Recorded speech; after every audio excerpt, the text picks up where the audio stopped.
Years ago, Roe versus Wade was made legal in the United States.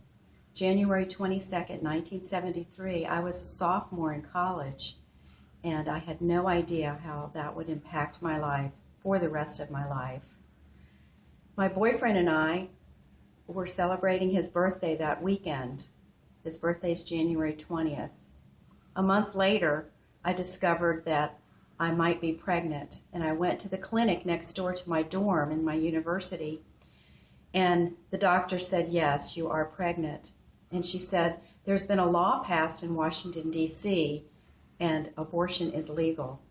I asked her if it was a baby yet, and she said no. And I was so relieved because I didn't want to think of it as a baby. And so she gave me the number. I called the clinic in Washington.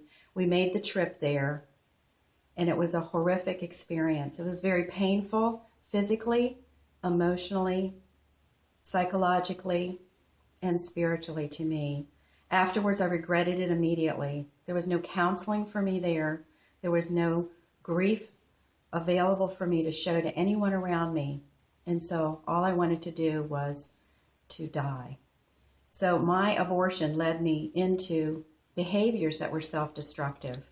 And I spent 30 years in silence because I didn't want to tell anyone because of my pain, shame, and my sorrow of my abortion that I was never able to face. So how did Roe versus Wade affect my life? It put a stamp of approval on the fact that abortion was legal. And I made my choice, but I regretted it. And that's how Roe versus Wade made an impact on my life. Today, I'm free of that, and I praise God that I've been forgiven for my abortion.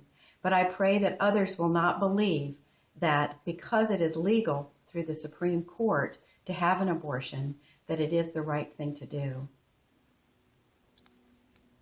My name is Denise, and I'm silent no more.